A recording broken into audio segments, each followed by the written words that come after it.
Hello my dear students, ಈ ವಿಡಿಯೋದಲ್ಲಿ ನಮ್ಮ ಜೀವನದಲ್ಲಿ ತುಂಬಾ ಅತ್ಯಮೂಲ್ಯವಾಗಿರತಕ್ಕಂತಹ ಕೆಲವೊಂದಿಷ್ಟು ಸಲಹೆಗಳನ್ನು ಅಳವಡಿಸಿಕೊಳ್ಳಿಕ್ಕೆ ಅಂಥೇಳಿ ಬರೆದಿರ್ತಕ್ಕಂತಹ ಒಂದು ಪೋಯಮ್ ಇಫ್ ಅಂತಕ್ಕಂತಹ ಪೋಯಮನ್ನು ಡಿಸ್ಕಷನ್ ಮಾಡ್ತಾ ಇದ್ದೇವೆ ವಿದ್ಯಾರ್ಥಿಗಳೇ.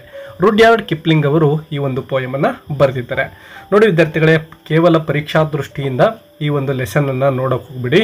ಯಾಕೆಂದರೆ ಪ್ರತಿ ದಿನವೂ ಕೂಡ ಪ್ರತಿ ಕ್ಷಣವೂ ಕೂಡ ಇಲ್ಲಿ ಏನು ಮೌಲ್ಯಗಳನ್ನು ಕೊಟ್ಟಿದ್ದಾರೋ ನಮ್ಮ ಪೊಯೆಟ್ ಅವರು ಅವುಗಳನ್ನು ನಾವು ಅಳವಡಿಸಿಕೊಂಡಿದ್ದೇ ಆದರೆ ನಮ್ಮ ಜೀವನದಲ್ಲಿ ನಾವು ನೆಮ್ಮದಿಯ ಜೀವನವನ್ನು ಮತ್ತು ಯಶಸ್ಸಿನ ಜೀವನವನ್ನು ನಡೆಸಲಿಕ್ಕೆ ಸಹಾಯ ಆಗ್ತಕ್ಕಂತಹ ಸಲಹೆಗಳೇ ಇಲ್ಲಿದ್ದಾವೆ ಅಂತ ಹೇಳ್ಬೋದು. ಹಾಗಾಗಿ ಯಾವುದೇ ಒಂದು ಸಲಹೆಯನ್ನು ಕೂಡ ಸ್ಕಿಪ್ ಮಾಡ್ದೇನೆ ಸರಿಯಾಗಿ ಇವುಗಳನ್ನು ಕಲ್ತ್ಕೊಳ್ಳಿ, ಅದ್ರ ಜೊತೆಗೆ ನಿಮ್ಮ ಲೈಫಲ್ಲಿ ಕೂಡ ಅಳವಡಿಸ್ಕೊಳ್ಳಿ ಅಂತ ಹೇಳ್ತಾ ಬನ್ನಿ ಈ ಒಂದು ಸಮರಿಯನ್ನು ಡಿಸ್ಕಷನ್ ಮಾಡ್ತಾ ಹೋಗೋಣ. Rudyard Kipling's poem if is a father's advice to his son. So ಈ ಒಂದು ಪೋಯಮನ್ನು ಯಾವ ರೂಪದಲ್ಲಿ ಬರೆದಿದ್ದಾರೆ ನಮ್ಮ ಪೋಯೆಟ್ ಅಂದರೆ ಒಬ್ಬ ತಂದೆ ಮಗನಿಗೆ ಕೊಡ್ತಕ್ಕಂತಹ ಸಲಹೆಗಳ ರೂಪದಲ್ಲಿ ಹೇಳ್ತಾ ಹೋಗ್ತಾರೆ. But it's message is for every one. ಕೇವಲ ಮಗನಿಂದ ತಂದೆಗೆ ಮಾತ್ರ ಒಂದು ಸಂದೇಶ ಇದಾಗಿರೋದಿಲ್ಲ, ಪ್ರತಿಯೊಬ್ಬರಿಗೂ ಕೂಡ ಇಲ್ಲಿ ಒಂದು ಸಂದೇಶ ಇದೆ. ನಮ್ಮ ಲೈಫಲ್ಲಿ ನಾವು ಅಳವಡಿಸಿಕೊಳ್ಳಬಹುದಾದಂತಹ ಅಮೂಲ್ಯ ರತ್ನಗಳೇ ಇಲ್ಲಿ ಇದ್ದಾವೆ. The poem tells us how to live a strong, balanced and successful life. ಮೊದಲಿಗೆ ಹೇಳಿದ ಹಾಗೆ ನಮ್ಮ ಜೀವನದಲ್ಲಿ ನಾವು ತುಂಬಾ ಸ್ಟ್ರಾಂಗ್ ಆಗಿ ಯಾವ ರೀತಿ ಜೀವನ ಮಾಡಬೇಕು, ಎಲ್ಲವನ್ನು ಕೂಡ ಸೋಲು ಗೆಲುವು ದುಡ್ಡು ಎಲ್ಲವನ್ನು ಯಾವ ರೀತಿ ಬ್ಯಾಲೆನ್ಸ್ ಮಾಡಬೇಕು ಮತ್ತು ಈ ಮೂಲಕ ನಾವು ಯಶಸ್ಸನ್ನು ಯಾವ ರೀತಿ ಗಳಿಸಬಹುದು ಅನ್ನಲಿಕ್ಕೆ ಮೆಸೇಜ್ ಆಗಿರುತ್ತೆ ಈ ಒಂದು poem. Kipling uses the word if at the beginning of each condition to show that only if we follow these lessons we can grow into a complete human being. ಅಂದರೆ ಇಲ್ಲಿ ಹೇಳಿರ್ತಕ್ಕಂತಹ ಮೌಲ್ಯಗಳನ್ನು ನಾವು ಅಳವಡಿಸಿಕೊಂಡಿದ್ದೇ ಆದರೆ, ಇಫ್ ಅಂದರೆ ಗೊತ್ತಿದೆ ನಿಮಗೆ, ಹೀಗಾದರೆ ಹಾಗಾದರೆ ಅಂತೇಳಿ ಒಂದು ಕಂಡೀಷನ್ ಆಗಿರುತ್ತೆ. ಸೊ ಈ ಒಂದು ಇಲ್ಲಿ ಕೊಟ್ಟಿರ್ತಕ್ಕಂತಹ ಸಲಹೆಗಳನ್ನು ಅಳವಡಿಸಿಕೊಂಡಿದ್ದೇ ಆದರೆ ನಮ್ಮ ಲೈಫಲ್ಲಿ ನಾವು ಕಂಪ್ಲೀಟ್ ಹ್ಯೂಮನ್ ಬೀಯಿಂಗ್ ಆಗಲಿಕ್ಕೆ ಸಾಧ್ಯ ಆಗುತ್ತೆ ಅಂತ ಪೋಯೆಟ್ ಹೇಳ್ತಾರೆ. In the first part, Kipling says we should remain calm when others are angry or blaming us unfairly. ನೋಡಿ ಎಷ್ಟೊಂದು ಅದ್ಭುತವಾಗಿರ್ತಕ್ಕಂತಹ ಫಸ್ಟ್ ಇಲ್ಲಿ ಸಲಹೆಯನ್ನು ಕೊಡ್ತಾ ಇದ್ದಾರೆ ಅಂತ. ನಾವು ಯಾವತ್ತಿಗೂ ಕೂಡ ರಿಮೇನ್ ಕಾಮ್ ಅಂದರೆ ನಾವು ಯಾವಾಗಲೂ ಕೂಡ ಶಾಂತ ರೀತಿಯಿಂದನೇ ಇರಬೇಕು ಅಂತ ಹೇಳ್ತಾ ಇದ್ದಾರೆ. ವೆನ್ ಅದರ್ಸ್ ಆರ್ ಆ್ಯಂಗ್ರಿ, ಬೇರೆಯವರು ಕೋಪ ಮಾಡ್ಕೊಂಡಿರ್ತಾರೆ, ಬಟ್ ನಾವು ಕೋಪ ಮಾಡ್ಕೋಬಾರ್ದು. ಅವರು ಕೋಪ ಮಾಡಿಕೊಂಡು ನಮ್ಮನ್ನು ಏನು ಮಾಡ್ತಾ ಇರ್ತಾರೆ, ಬ್ಲೇಮಿಂಗ್ ಅಂದರೆ ಬೈಯೋದು ಅಂಥೇಳಿ, ಅನ್ಫೇರ್ಲಿ ನಮ್ಮನ್ನು ಬೈತಾ ಇರ್ತಾರೆ. ಸೊ ಅಂತಹ ಸಂದರ್ಭದಲ್ಲೂ ಕೂಡ ನಾವು ನಮ್ಮ ತಾಳ್ಮೆಯನ್ನು ಕಳೆದುಕೊಳ್ಳದೆ ಕೋಪವನ್ನು ಮಾಡಿಕೊಳ್ಳದೇ ಇರಬೇಕು ಅಂತಕ್ಕಂತಹ ಒಂದು ಅತ್ಯಮೂಲ್ಯ ಸಲಹೆಯನ್ನು ಕೊಡ್ತಾ ಇದ್ದಾರೆ. We must trust ourselves when people doubt us. ಮತ್ತೊಂದು ಸಲಹೆ ಏನಪ್ಪ ಅಂದರೆ ಬೇರೆಯವರು ನಮ್ಮ ಮೇಲೆ ಸಂದೇಹವನ್ನು ವ್ಯಕ್ತಪಡಿಸ್ತಾ ಇರ್ಬೋದು ಅಥವಾ ನಮ್ಮ ಸಾಮರ್ಥ್ಯದ ಮೇಲೆ ಬೇರೆಯವರಿಗೆ ನಂಬಿಕೆ ಇಲ್ಲದೆ ಇರ್ಬೋದು. ಅಂತಹ ಸಂದರ್ಭದಲ್ಲೂ ಕೂಡ we must trust ourselves ಅಂದರೆ ನಮ್ಮ ಮೇಲೆ ನಮಗೆ ನಂಬಿಕೆ ಇರಬೇಕು, ಯಾವುದೇ ಕಾರಣಕ್ಕೂ ಆ ನಂಬಿಕೆಯನ್ನು ಕಳೆದುಕೊಳ್ಬಾರ್ದು ಅಂತೇಳಿ ಹೇಳ್ತಾ ಇದ್ದಾರೆ. But also understand why they doubt. ಅದರ ಜೊತೆಗೆ ಜನಗಳು ನಮ್ಮ ಮೇಲೆ ಯಾಕೆ ಡೌಟನ್ನು ಪಡ್ತಾ ಇದ್ದಾರೆ ಅಂತಕ್ಕಂಥದ್ದನ್ನು ಕೂಡ ನಾವು ವಿಚಾರ ಮಾಡಬೇಕಾಗತ್ತೆ, ಅರ್ಥ ಮಾಡ್ಕೋಬೇಕಾಗತ್ತೆ. ಹಿ ಅಡ್ವೈಸಸ್ ಪೇಷನ್ಸ್. ಎಸ್ ನೋಡಿ, ಪೇಷನ್ಸ್ ಅಂದರೆ ತಾಳ್ಮೆ ಅಂಥೇಳಿ. ಸೊ ಈ ಒಂದು ತಾಳ್ಮೆಯನ್ನು ನಾವೆಲ್ಲರೂ ಕೂಡ ಅಳವಡಿಸ್ಕೋಬೇಕು ಅಂತಕ್ಕಂಥದ್ದನ್ನು ಅವರು ಹೇಳ್ತಾ ಇದ್ದಾರೆ. ಆನೆಸ್ಟಿ, ಪ್ರಾಮಾಣಿಕತೆ ಮತ್ತು ಫಾರ್ಗ್ಯುನೆಸ್, ಕ್ಷಮಾಗುಣವನ್ನು ನಾವೆಲ್ಲರೂ ಕೂಡ ಅಳವಡಿಸ್ಕೊಳ್ಬೇಕಾಗತ್ತೆ. ಈವನ್ ವೆನ್ ಪೀಪಲ್ ಲೈ ಅಂದರೆ ಬೇರೆಯವರು ನಮಗೆ ಸುಳ್ಳನ್ನು ಹೇಳ್ತಾ ಇರ್ತಾರೆ, ಅದ್ರ ಜೊತೆಗೆ ಹೇಟ್ ಅಂದರೆ ನಮ್ಮನ್ನು ದ್ವೇಷವನ್ನು ಮಾಡ್ತಾ ಇರ್ತಾರೆ. We should not answer with lies or hatred. ಅಂತಹ ಸಂದರ್ಭದಲ್ಲೂ ಕೂಡ ನಾವು ಸುಳ್ಳು ಹೇಳೋದಾಗಲಿ, ಮೋಸವನ್ನು ಮಾಡೋದಾಗಲಿ ಅಥವಾ ಬೇರೆಯವ್ರನ್ನ ದ್ವೇಷವನ್ನು ಮಾಡ್ತಕ್ಕಂಥದ್ದಾಗಲಿ ನಾವು ಮಾಡಬಾರದು ಅಂತೇಳಿ ಹೇಳ್ತಾರೆ. At the same time, we should not be too proud of our goodness or wisdom.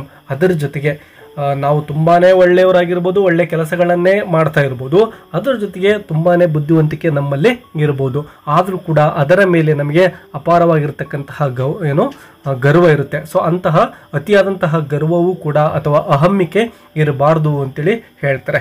Humility is important ಅಂದರೆ ವಿನಮ್ರತೆ ಅಂತಕ್ಕಂಥದ್ದು ನಮ್ಮಲ್ಲಿ ಏನೆಲ್ಲ ಇದ್ದರೂ ಕೂಡ ನಾವು ಸಾಮಾನ್ಯರಾಗಿ ಇರಬೇಕಾಗುತ್ತೆ ಅಂತಕ್ಕಂಥದ್ದನ್ನು, ನಮ್ಮಲ್ಲಿರ್ತಕ್ಕಂತಹ ಜ್ಞಾನವನ್ನು ನಾವು ತೋರಿಕೆಗೆ ಬಳಸ್ಕೋಬಾರ್ದು ಅಂತಕ್ಕಂಥದ್ದನ್ನು ಅವರು ಸಲಹೆಯಾಗಿ ಹೇಳ್ತಾ ಇದ್ದಾರೆ. In the second part, Kipling explains that we should dream but not live only in dreams. ಇನ್ನು ಸೆಕೆಂಡ್ ಸ್ಟಾಂಜದಲ್ಲಿ ಅವರು ಹೇಳ್ತಕ್ಕಂಥದ್ದು ಕನಸುಗಳ ಬಗ್ಗೆ.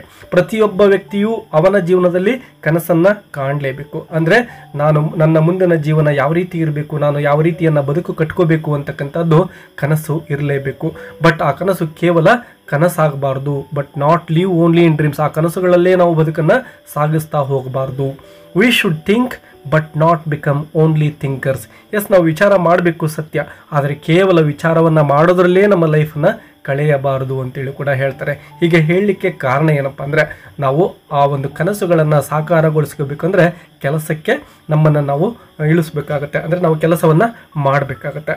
Both dreaming and thinking are useful only when combined with action. So ನಾವು ಕನಸು ಕಾಣೋದಿರ್ಬೋದು, ಥಿಂಕ್ ಮಾಡೋದಿರ್ಬೋದು, ಇವೆರಡೂ ಕೂಡ ಸಾಕಾರ ಆಗೋದು ಯಾವಾಗಪ್ಪ ಅಂದರೆ ಆ ಒಂದು ಕನಸುಗಳನ್ನು, ಆ ಒಂದು ವಿಚಾರಗಳನ್ನು ಕಾರ್ಯರೂಪಕ್ಕೆ ಇಳಿಸಿದಾಗಲೇ ಅಂತೇಳಿ ಹೇಳ್ತಾರೆ. ಆವಾಗಲೇ ಮಾತ್ರ ಅವು ಯೂಸ್ಫುಲ್ ಆಗಿರ್ತವೆ. Success and failure should be treated the same because both are temporary. ಅದ್ರ ಜೊತೆಗೆ ಮತ್ತೊಂದು ಅತ್ಯಮೂಲ್ಯವಾಗಿರ್ತಕ್ಕಂತಹ ಸಲಹೆ ಯಾವುದಪ್ಪ ಅಂದರೆ, ನಮ್ಮ ಜೀವನದಲ್ಲಿ ನಾವು ಎಷ್ಟೋ ಸಂದರ್ಭದಲ್ಲಿ ಎಷ್ಟೋ ವಿಷಯಗಳಲ್ಲಿ ಗೆಲುವನ್ನು ಸಾಧಿಸಿರ್ಬೋದು, ನಾವು ಅಂದ್ಕೊಂಡಿರ್ತಕ್ಕಂಥದ್ದನ್ನು ಸಾಧಿಸಿರ್ಬೋದು. ಕೆಲವೊಂದು ಸರಿ ನಾವು ಎಷ್ಟೇ ಕಷ್ಟಪಟ್ಟರೂ ಕೂಡ ನಾವು ಅಂದ್ಕೊಂಡಿರೋದ್ರಲ್ಲಿ ಸಾಧನೆ ಮಾಡಲಿಕ್ಕೆ ವಿಫಲರಾಗಿರ್ಬೋದು, ಅಂದರೆ ಫೇಲ್ಯೂರನ್ನು ಕಂಡಿರ್ಬೋದು, ಅಂದರೆ ಸೋಲನ್ನು ಕಂಡಿರ್ಬೋದು. ಅಂತಹ ಸಂದರ್ಭದಲ್ಲೂ ಕೂಡ ನಾವು ಆ ಎರಡೂ ಪರಿಸ್ಥಿತಿಗಳನ್ನು, ಸಕ್ಸಸ್ ಇರ್ಬೋದು, ಫೇಲ್ಯೂರ್ ಇರ್ಬೋದು, ಅವುಗಳನ್ನು ಸಮಾನಾಗಿ ಟ್ರೀಟ್ ಮಾಡಬೇಕಾಗುತ್ತೆ. ಗೆಲುವು ಬಂದಾಗ ಹಿಗ್ಗೋದಾಗಲಿ, ಸೋಲು ಬಂದಾಗ ಕುಗ್ಗೋದಾಗಲಿ ಮಾಡಬಾರ್ದು. ಯಾಕೆಂದರೆ ಅವೆರಡೂ ಕೂಡ ಟೆಂಪರರಿ ಆಗಿರುತ್ತೆ. ಇವತ್ತು ಯಾವುದೋ ಒಂದು ಸಕ್ಸಸ್ಫುಲ್ ಆಗಿರ್ತಕ್ಕಂತಹ ಕೆಲಸವನ್ನು ನಾವು ಮಾಡಿರ್ಬೋದು, ಬಟ್ ಮತ್ತೊಂದು ಕೆಲಸದಲ್ಲಿ ಸೋಲವನ್ನು ಅನುಭವಿಸಲಿಕ್ಕೆ ಸಂಭವ ಇರುತ್ತೆ. ಸೊ ಎರಡನ್ನು ಕೂಡ ನಾವು ಒಂದು ಸಮತೋಲನವಾಗಿ ಕಾಯ್ಕೊಳ್ತಕ್ಕಂತಹ ಗುಣವನ್ನು ಅಳವಡಿಸ್ಕೋಬೇಕು ಅಂತೇಳಿ ಹೇಳ್ತಾರೆ. We should also stay strong when our hard work is destroyed. ಎಷ್ಟೋ ಕಷ್ಟಪಟ್ಟು ಕೆಲವೊಂದು ಸಾರಿ ನಾವು ಏನು ಮಾಡಿರ್ತೇವೆ, ಯಾವುದೋ ಒಂದು ಸಾಧನೆಯನ್ನು ಮಾಡಲಿಕ್ಕೆ ಅಂತೇಳಿ ಹೊರಟಿರ್ತೇವೆ. ಸೊ ಆ ಒಂದು ಎಲ್ಲ ಕೆಲಸವೂ ಕೂಡ ಏನಾಗಿಬಿಡುತ್ತೆ, ಇದಕ್ಕಿದ್ದ ಹಾಗೆ ಯಾವುದೋ ಒಂದು ಕಾರಣದಿಂದ ಹಾಳಾಗಿ ಬಿಡಬಹುದು. ಅಂತಹ ಸಂದರ್ಭದಲ್ಲೂ ಕೂಡ ನಾವು ಸ್ಟ್ರಾಂಗ್ ಆಗಿರಬೇಕು ಅಂತೇಳಿ ಹೇಳ್ತಾರೆ, ಕುಸಿಯಬಾರದು ಅಂತೇಳಿ ಹೇಳ್ತಾರೆ. And we must start again. ನೋಡಿ, ಆ ರೀತಿ ಫೇಲ್ಯೂರ್ ಆದರೂ ಕೂಡ ನಾವು ಅಲ್ಲಿಗೆ ಸ್ಟಾಪ್ ಮಾಡ್ದೇನೆ ಮತ್ತೆ ಆ ಕೆಲಸವನ್ನು ಮರಳಿ ಮಾಡಲಿಕ್ಕೆ ಪ್ರಯತ್ನ ಮಾಡಬೇಕು. ನಾವು ಅಂದ್ಕೊಂಡಿರ್ತಕ್ಕಂತಹ ಪ್ರಯತ್ನವನ್ನು ಕಂಟಿನ್ಯೂ ಮಾಡಬೇಕು ಅಂತೇಳಿ ಹೇಳ್ತಾರೆ. With courage and simple tools. ಕೇವಲ ನಮ್ಮಲ್ಲಿ ಒಂದು ಕರೇಜ್, ಧೈರ್ಯ ಅಂತಕ್ಕಂಥದ್ದು ಇರಬೇಕು. ಕೇವಲ ಸಿಂಪಲ್ ಆಗಿರತಕ್ಕಂತಹ ಟೂಲ್ಸ್ಗಳನ್ನೇ ಬಳಸಿಕೊಂಡು ನಾವೇನು ಮಾಡ್ಬೋದು, ನಾವು ಅಂದ್ಕೊಂಡಿರ್ತಕ್ಕಂಥದ್ದನ್ನು ಅಚೀವ್ ಮಾಡಲಿಕ್ಕೆ ಸಾಧ್ಯತೆ ಇರುತ್ತೆ. ಹಾಗಾಗಿ ನಂಬಿಕೆಯನ್ನು ಕಳೆದುಕೊಳ್ಬಾರ್ದು ಅಂತೇಳಿ ಹೇಳ್ತಾರೆ. This shows balance and perseverance. So balance ಇರಬೇಕು ಮತ್ತು ಪರ್ಸಿವರೆನ್ಸ್ ಅಂದರೆ ಪರಿಶ್ರಮ. ನಿರಂತರವಾಗಿ ನಾವು ಸೋಲನ್ನು ಒಪ್ಪಿಕೊಳ್ಳದೇನೆ ಮತ್ತೆ ಮತ್ತೆ ಮರಳಿ ಯತ್ನವ ಮಾಡು ಅಂತ ಹೇಳ್ತೀವಲ್ವ, ಆ ರೀತಿ ಪರಿಶ್ರಮದಿಂದ ನಿರಂತರವಾಗಿ ಕಷ್ಟಪಟ್ಟಿದ್ದೆ ಆದರೆ ನಮ್ಮ ಗೋಲನ್ನು ನಾವು ತಲುಪಲಿಕ್ಕೆ ಸಾಧ್ಯತೆ ಇದೆ ಅಂತಕ್ಕಂಥದ್ದನ್ನು ಹೇಳ್ತಾರೆ. ಇನ್ನು ಮೂರನೇ ಸ್ಟಾಂಜಿಗೆ ಹೋಗೋದಾದರೆ, in the third part the poet teaches us about risk and determination. ಯಾವುದೇ ಒಂದು ಕೆಲಸವನ್ನು ನಾವು ಮಾಡಬೇಕಪ್ಪ ಅಂದರೆ ರಿಸ್ಕ್ ಇಲ್ಲದೇನೆ ಆ ಒಂದು ಕೆಲಸವನ್ನು ಮಾಡಲಿಕ್ಕೆ ಸಾಧ್ಯ ಆಗೋದಿಲ್ಲ. ಸೊ ನಾವು ಕೆಲವೊಂದು ಸಂದರ್ಭದಲ್ಲಿ ರಿಸ್ಕನ್ನು ತೆಗೆದುಕೊಳ್ಳಬೇಕಾಗುತ್ತೆ ನಮ್ಮ ಲೈಫಲ್ಲಿ. ಅದರ ಜೊತೆಗೆ ಡಿಟರ್ಮಿನೇಷನ್ ಅಂದರೆ ದೃಢ ನಿರ್ಧಾರ ಅಂತ ಹೇಳಿ ನಾವು ಹೇಳ್ಬೋದು. ಏನನ್ನಾದರೂ ನಾವು ಮಾಡಬೇಕು ಇಂತಹ ಒಂದು ಕೆಲಸವನ್ನು ಅಂತ ಅಂದ್ಕೊಂಡ್ರೆ ಅದನ್ನು ಪರಿಪೂರ್ಣಗೊಳಿಸುವವರೆಗೂ ಕೂಡ ನಾವು ವಿಶ್ರಾಂತಿಯನ್ನು ತೆಗೆದುಕೊಳ್ಳಬಾರದು. ಅಂದರೆ ಕಷ್ಟಪಟ್ಟು ಕೆಲಸ ಮಾಡಬೇಕು, ದೃಢತೆ ಇರಬೇಕು. ಯಾರೋ ಬಂದ್ಬಿಟ್ಟು ನಿನ್ನಿಂದ ಈ ಕೆಲಸ ಆಗೋದಿಲ್ಲ ಅಂತ ಏನಾದರೂ ಹೇಳಿಬಿಟ್ರೆ ಹೌದೇನೋ ಬಿಡು ಅಂತೇಳಿ ಬಿಡ್ತಕ್ಕಂತಹ ಮನಸ್ಥಿತಿ ನಮ್ಮದಾಗಿರಬಾರ್ದು ಅಂತೇಳಿ ಹೇಳ್ತಾರೆ. He says we should be ready to risk all we have on one chance. Yes, ಒಂದು ಅವಕಾಶ ಬಂದಿರುತ್ತೆ ಅಂದ್ಕೊಳ್ಳಿ, ಆ ಒಂದು ಅವಕಾಶವನ್ನು ಮಿಸ್ ಮಾಡ್ಕೊಳ್ದೇನೆ ನಮ್ಮಲ್ಲಿರ್ತಕ್ಕಂತಹ ಎಲ್ಲ ಪ್ರಯತ್ನವನ್ನು ಕೂಡ ನಾವು ಸಂಪೂರ್ಣವಾಗಿ ಮಾಡಬೇಕಾಗುತ್ತೆ. ಸೊ ಆ ಒಂದು ರಿಸ್ಕನ್ನು ತೆಗೆದುಕೊಳ್ಳಿಕ್ಕೆ ನಾವು ರೆಡಿ ಇದ್ದರೆ ಮಾತ್ರ ಅಚೀವ್ಮೆಂಟ್ ಅಂತಕ್ಕಂಥದ್ದನ್ನು ಮಾಡಲಿಕ್ಕೆ ಸಾಧ್ಯ. If we lose we must not complain but start again. ಒಂದು ವೇಳೆ ಈ ರೀತಿ ತುಂಬಾ ಕಷ್ಟಪಟ್ಟು ಏನನ್ನೋ ಮಾಡಲಿಕ್ಕೆ ಅಂತ ಹೊರಟಿರ್ತೇವೆ, ಬಟ್ ಅದು ಸಾಧ್ಯ ಆಗೋದಿಲ್ಲ, ಸೋತ್ ಬಿಡ್ತೇವೆ ಅಂದ್ಕೊಳ್ಳಿ. ಸೋತರೂ ಕೂಡ ನಾವು ಆ ಒಂದು ಸೋಲನ್ನು ಒಪ್ಪಿಕೊಂಡು ಅದರಲ್ಲೇ ಕೊರಗ್ತಾ ಕೂತ್ಕೋಬಾರ್ದು, ಕಂಪ್ಲೇಂಟ್ ಮಾಡ್ತಾ ಕೂತ್ಕೋಬಾರ್ದು. ಸ್ಟಾರ್ಟ್ ಅಗೇನ್, ಮತ್ತೆ ನಾವು ಆ ಒಂದು ಕೆಲಸವನ್ನು ಆರಂಭದಿಂದ ಸ್ಟಾರ್ಟ್ ಮಾಡಬೇಕು ಅಂತ ಹೇಳ್ತಾರೆ. He also says that even when our body and mind are weak we must push ourselves to continue. ಒಂದೊಂದು ಸಂದರ್ಭದಲ್ಲಿ ನಮ್ಮ ದೇಹ ದಣಿದಿರುತ್ತೆ, ಮನಸ್ಸು ಕೂಡ ತುಂಬಾ ವೀಕ್ ಆಗಿ ಹೋಗಿರುತ್ತೆ. ಸೋಲನ್ನು ಒಪ್ಕೊಂಡು ಅಯ್ಯೋ ನನ್ನಿಂದ ಆಗೋದೇ ಇಲ್ವೇನ ಬಿಡು, ಇದು ನನ್ನ ಕಡೆಯಿಂದ ಸಾಧ್ಯ ಇಲ್ಲ ಅಂತಕ್ಕಂತಹ ಒಂದು ಹತಾಶ ಭಾವನೆಯನ್ನು ನೀವು ಅಳವಡಿಸಿಕೊಳ್ಳದೇನೆ ಮತ್ತೆ ಪ್ರಯತ್ನವನ್ನು ಮಾಡ್ತಕ್ಕಂತಹ ನಿಮ್ಮನ್ನೇ ನೀವು ಏನು ಮಾಡಬೇಕು ಅಂದರೆ ಎನ್ಕರೇಜ್ ಮಾಡ್ಕೋಬೇಕು. ಅಂತಹ ಒಂದು ಮನಸ್ಥಿತಿ ನಿಮಗಿರಬೇಕು. ಪುಷ್ ಅವರ್ ಸೆಲ್ಸ್ ಅಂದರೆ ಮುನ್ನಡೀತಕ್ಕಂತಹ ಒಂದು ಮನಸ್ಥಿತಿಯನ್ನು ನೀವು ಹೊಂದಬೇಕು ಅಂತೇಳಿ ಹೇಳ್ತಾರೆ. The power to stay hold on when everything is against us is true will power. Yes ನೋಡಿ, ಹೋಲ್ಡ್ ಆನ್ ಅಂದರೆ ನಾವು ಆ ಒಂದು ಕೆಲಸದಲ್ಲಿ ಸೋಲನ್ನು ಒಪ್ಕೊಳ್ಳದೇನೆ ನಮ್ಮನ್ನು ನಾವು ಮತ್ತೆ ದೃಢತೆಯಿಂದ ಮುಂದುವರಿಯಲಿಕ್ಕೆ ನಮ್ಮ ಮನಸ್ಸನ್ನು ಸಿದ್ಧಗೊಳಿಸ್ಕೋಬೇಕಾಗುತ್ತೆ. ಸೊ ವಿಲ್ ಪವರ್ ಅಂದರೆ ಇಚ್ಛಾಶಕ್ತಿ ಅಂತೇಳಿ. ಸೊ ಆ ಒಂದು ಇಚ್ಛಾಶಕ್ತಿ ಇದ್ದರೆ ಮಾತ್ರ ನಾವು ಲೈಫಲ್ಲಿ ಏನಾದರೂ ಸಾಧನೆ ಮಾಡಲಿಕ್ಕೆ ಸಾಧ್ಯ. This part of the poem shows the importance of courage, endurance and never giving up. ನೋಡಿ, ಕರೇಜ್ ಅಂದರೆ ಧೈರ್ಯ ಅಂತೇಳಿ. ಸೊ ನಮಗೆಲ್ರಿಗೂ ಕೂಡ ಧೈರ್ಯ ಇರಬೇಕು. ಅಂದಾಗಲೇ ನಾವು ಒಂದು ಕಷ್ಟದ ಒಂದು ಸಂದರ್ಭಗಳು ಬಂದಾಗ ಅವುಗಳನ್ನು ಎದುರಿಸಲಿಕ್ಕೆ ಸಾಧ್ಯ ಆಗುತ್ತೆ. ಎಂಡ್ಯೂರೆನ್ಸ್ ಅಂದರೆ ನಾವು ಕಷ್ಟ ಬಂದರೂ ಕೂಡ ಸಹಿಸಿಕೊಂಡು ಮುನ್ನಡಿತಕ್ಕಂಥದ್ದು. ಆ್ಯಂಡ್ ನೆವರ್ ಗಿವಿಂಗ್ ಅಪ್ ಅಂದರೆ ಬಿಡದೇ ಇರತಕ್ಕಂಥದ್ದು, ಸೋಲನ್ನು ಒಪ್ಪಿಕೊಳ್ಳದೇನೆ ನಾನು ಮತ್ತೆ ಆರಂಭಿಸ್ತೇನೆ ಅಂತಕ್ಕಂತಹ ಒಂದು ಮನಸ್ಥಿತಿ ನಮ್ಮೆಲ್ಲರಿಗೂ ಇರಬೇಕು ಅಂತ ಹೇಳ್ತಾರೆ. The last part of the poem ಅಂದರೆ 4ನೇ ಸ್ಟಾಂಜದಲ್ಲೂ ಕೂಡ ಇದೇ ರೀತಿಯ ಅಮೂಲ್ಯವಾಗಿರತಕ್ಕಂತಹ ಸಲಹೆಗಳನ್ನು ನೋಡ್ತಾ ಹೋಗ್ತವೆ. The poet talks about humility. Humility ಅಂದರೆ ವಿದ್ಯಾರ್ಥಿಗಳೇ ವಿನಮ್ರತೆ ಅಂತೇಳಿ. ಸೊ ನಾವೆಲ್ಲರೂ ಕೂಡ ವಿನಮ್ರತೆಯಿಂದ ಇರಬೇಕು. And wise use of time, ಸಮಯವನ್ನು ಯಾವ ರೀತಿ ನಾವು ಸದ್ಬಳಕೆ ಮಾಡಿಕೊಳ್ಬೇಕು ಅಂತಕ್ಕಂತಹ 2 ಅಮೂಲ್ಯ ಸಲಹೆಗಳನ್ನು 4ನೇ ಸ್ಟಾಂಜದಲ್ಲಿ ಕೊಡ್ತಾ ಹೋಗ್ತಾರೆ. Kipling says we should talk with ordinary people without losing our character. ಸಾಮಾನ್ಯ ಜನಗಳ ಹತ್ತಿರನೂ ಕೂಡ ನಮ್ಮ ನೈಜ ವ್ಯಕ್ತಿತ್ವವನ್ನು ಕಳೆದುಕೊಳ್ಳದೇನೆ ನಾವು ಸಾಮಾನ್ಯರಂತೆಯೇ ಬದುಕಬೇಕು ಅಂತೇಳಿ ಹೇಳ್ತಾರೆ. At the same time we should walk with kings without becoming arrogant. ಒಂದು ವೇಳೆ ನಾವು ರಾಜರ ಜೊತೆ ಹೋಗ್ತಾ ಇದ್ದೀವಿ ಅಂದರೆ ಆ ರಾಜನ ಗತ್ತು ಗಾಂಭೀರ್ಯ ಹೇಗಿರುತ್ತೋ ಅದೇ ರೀತಿಯೇ ನಾವು ಹೋಗಬೇಕಾಗುತ್ತೆ. ವಿತೌಟ್ ಬಿಕಮಿಂಗ್ ಆ್ಯರಗೆಂಟ್, ನಾವು ರಾಜರ ಜೊತೆ ಇದ್ದೇವೆ ಅಂತಕ್ಕಂತಹ ಒಂದು ಅಹಂಭಾವನೆ ಸುಳಿಯದಂತೆ, ನಮ್ಮ ವ್ಯಕ್ತಿತ್ವವನ್ನು ಬಿಡದಂತೆ ವಿನಮ್ರವಾಗಿಯೇ ಇರಬೇಕು ಅಂತೇಳಿ ಹೇಳ್ತಾ ಇದ್ದಾರೆ. We must stay balanced. ನೋಡಿ, ಒಂದು ವೇಳೆ ಕಾಮನ್ ಪೀಪಲ್ಗಳ ಜೊತೆ ಇದ್ದರೆ ಅದೇ ರೀತಿಯೇ ಇರಬೇಕು. ಅಂದರೆ ನಮ್ಮ ವ್ಯಕ್ತಿತ್ವವನ್ನು ಬಿಟ್ಟು ಇರಬಾರ್ದು. ರಾಜರುಗಳ ಜೊತೆ ಇದ್ದೇವೆ ಅಂದರೆ ಆಗಲೂ ಕೂಡ ನಮ್ಮ ವ್ಯಕ್ತಿತ್ವವನ್ನು ನಾವು ಉಳಿಸ್ಕೊಂಡಿರಬೇಕು. ನಮ್ಮ ಸುತ್ತಮುತ್ತ ಇರತಕ್ಕಂಥವ್ರು ತುಂಬಾ ಗ್ರೇಟ್ ವ್ಯಕ್ತಿಗಳು ಅಂದ ತಕ್ಷಣವೇ ನಮ್ಮಲ್ಲಿ ಅಹಂಕಾರ ಅಂತಕ್ಕಂಥದ್ದು ಸುಳಿಯದ ಹಾಗೆ ನೋಡಿಕೊಳ್ಬೇಕು ಅಂತೇಳಿ ಹೇಳ್ತಾ ಇದ್ದಾರೆ.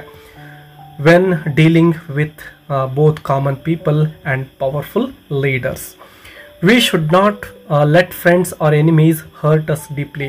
ನೋಡಿ, ಮತ್ತೊಂದು ಅತ್ಯಮೂಲ್ಯವಾಗಿರ್ತಕ್ಕಂತಹ ಸಲಹೆ ಏನಪ್ಪ ಅಂದರೆ ನಮ್ಮ ಫ್ರೆಂಡ್ಸ್ ಇರ್ಬೋದು ಅಥವಾ ಎನಿಮಿ ಅಂದರೆ ಶತ್ರುಗಳು ಅಂತ ಕರಿತೇವೆ. ಸೊ ನಮ್ಮ ಫ್ರೆಂಡ್ಸೇ ಆಗಿರಲಿ ಶತ್ರುಗಳೇ ಆಗಿರಲಿ, ಅವರು ನಮ್ಮನ್ನು ತುಂಬ ಡೀಪಾಗಿ ಹರ್ಟ್ ಮಾಡ್ತಕ್ಕಂತಹದ್ದನ್ನು ಅಂದರೆ ನಮ್ಮ ಮನಸ್ಸಿಗೆ ಆಘಾತವನ್ನು ಉಂಟು ಮಾಡ್ತಕ್ಕಂತಹ ಚಾನ್ಸಸ್ಸನ್ನು ನಾವು ಯಾವುದೇ ಕಾರಣಕ್ಕೂ ಫ್ರೆಂಡ್ಸ್ಗೂ ಕೊಡಬಾರ್ದು, ಶತ್ರುಗಳಿಗೂ ಕೂಡ ಕೊಡಬಾರ್ದು ಅಂತೇಳಿ ಹೇಳ್ತಾರೆ. Everyone may depend on us. Yes, ಕೆಲವೊಂದು ಸಂದರ್ಭದಲ್ಲಿ ಎಲ್ಲರೂ ಕೂಡ ನಮ್ಮ ಮೇಲೇ ಡಿಪೆಂಡ್ ಆಗಿರ್ಬೋದು ಅನೇಕ ವಿಷಯಗಳಲ್ಲಿ.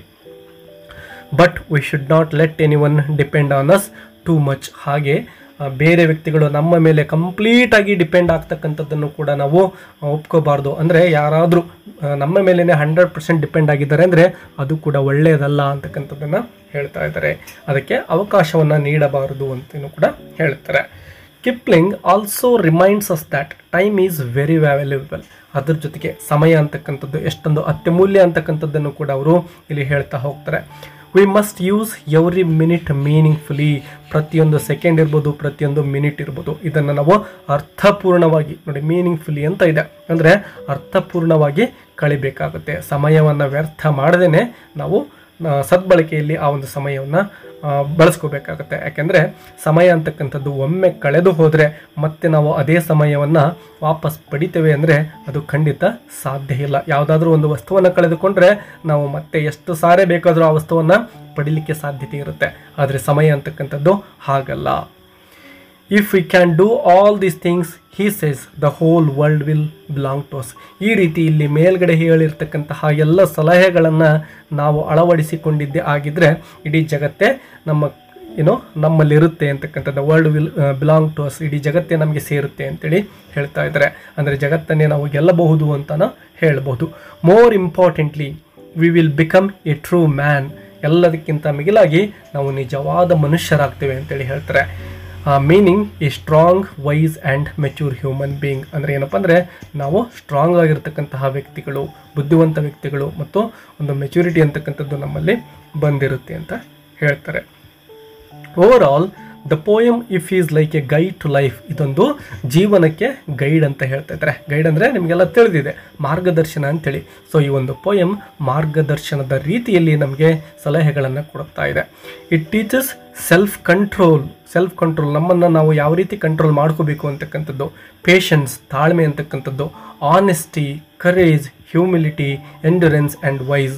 ಈ ರೀತಿ ಆನೆಸ್ಟಿ ಇರ್ಬೋದು, ಧೈರ್ಯ ಇರ್ಬೋದು, ಮತ್ತು ವಿನಮ್ರತೆ ಇರ್ಬೋದು, ಸಹಿಷ್ಣುತೆ ಇರ್ಬೋದು, ಮತ್ತು ಬುದ್ಧಿವಂತಿಕೆ ಇರ್ಬೋದು. ಇವೆಲ್ಲವನ್ನು ಕೂಡ ಸಮಯದ ಜೊತೆ ನಾವು ಯಾವ ರೀತಿ ಮುನ್ನಡೀತಾ ಹೋಗಬೇಕು ಅಂತಕ್ಕಂಥದ್ದನ್ನು ತೋರಿಸುತ್ತಾ ಹೋಗುತ್ತೆ ಈ ಒಂದು poem. Kipling shows that true greatness does not come from money or fame, but from character and discipline. ನೋಡಿ, ನಿಜವಾದಂತಹ ವ್ಯಕ್ತಿಯ ಘನತೆ ಎಲ್ಲಿಂದ ಬರುತ್ತಪ್ಪ ಅಂದರೆ ದುಡ್ಡಿನಿಂದ ಅದು ಬರೋದಿಲ್ಲ, ಅಥವಾ ಏನು ಹೆಸರನ್ನು ಗಳಿಸ್ತಾನೋ, ಪ್ರಖ್ಯಾತಿಯನ್ನು ಪಡಿತಾನೋ ಅದರಿಂದ ಬರೋದಿಲ್ಲ. ಅದು ಬರತಕ್ಕಂಥದ್ದು ಗ್ರೇಟ್ನೆಸ್ ಎಲ್ಲಿಂದಪ್ಪ ಅಂದರೆ ಕ್ಯಾರೆಕ್ಟರ್, ನಮ್ಮ ವ್ಯಕ್ತಿತ್ವದಿಂದ, ಮತ್ತು ನಾವು ಜೀವನದಲ್ಲಿ ಅಳವಡಿಸಿಕೊಳ್ತಕ್ಕಂತಹ ಡಿಸಿಪ್ಲಿನ್, ಶಿಸ್ತಿನಿಂದ. ಸೊ ಈ ವ್ಯಕ್ತಿತ್ವ ಮತ್ತು ಶಿಸ್ತು ಅಂತಕ್ಕಂಥದ್ದು ಮನುಷ್ಯನಲ್ಲಿ ಇರಲೇಬೇಕು ಅಂತಕ್ಕಂತಹ ಸಲಹೆ ಇಲ್ಲಿ ನಾವು ಪಡೆದುಕೊಳ್ತೇವೆ. ವಿದ್ಯಾರ್ಥಿಗಳೇ, ಈ ಒಂದು ವಿಡಿಯೋ ನಿಮಗೆ ಹೆಲ್ಪ್ಫುಲ್ ಅನಿಸಿದರೆ ಲೈಕ್ ಕೊಡೋದನ್ನು ಮರಿಬೇಡಿ. ಅದೇ ರೀತಿ ಹೆಚ್ಚಿನ ಒಂದು ಲೆಸನ್ಸ್ಗಳನ್ನು ನೀವು ಕನ್ನಡದಲ್ಲೇ ಸಿಂಪಲ್ ಆಗಿ ಕಲಿಬೇಕು ಅಂದರೆ ಚಾನಲನ್ನು ಸಬ್ಸ್ಕ್ರೈಬ್ ಮಾಡ್ಕೊಳ್ಳೋದನ್ನು ಕೂಡ ಮರಿಬೇಡಿ. ಇನ್ನು ಕೊನೆ ಪ್ಯಾರಾಗ್ರಾಫ್ ನೋಡಿ. Even today people read this poem for inspiration. Yes, ಇವತ್ತಿಗೂ ಕೂಡ ನಮ್ಮ ಜನಗಳು ಈ ಒಂದು ಪೋಯಮನ್ನು ರೀಡ್ ಮಾಡ್ತಾರೆ. It continues to be one of the best poems on how to live a meaningful and successful life. ವಿದ್ಯಾರ್ಥಿಗಳೇ, ಈ ಎಲ್ಲ ಸಲಹೆಗಳನ್ನು ಕೂಡ ನೀವು ನಿಮ್ಮ ಲೈಫಲ್ಲಿ ಅಳವಡಿಸಿಕೊಂಡು ನಿಮ್ಮ ಜೀವನದಲ್ಲಿ ಸಕ್ಸಸ್ಫುಲ್ ಪೀಪಲ್ ನೀವಾಗಲಿ ಅಂತ ಆಶಿಸ್ತಾ ಈ ಒಂದು ಪೋಯಮನ್ನು ಮುಗಿಸೋಣ. ನಿಮ್ಮ ಅಭಿಪ್ರಾಯಗಳನ್ನು ಕಮೆಂಟ್ ಬಾಕ್ಸಲ್ಲಿ ತಿಳಿಸೋದನ್ನು ಮರಿಬೇಡಿ, ಮತ್ತೆ ಒಂದು ಲೈಕ್ ಕೂಡ ಕೊಡೋದನ್ನು ಮರಿಬೇಡಿ. ಮತ್ತೆ ಸಿಗೋಣ. Take care and all the best. Keep learning.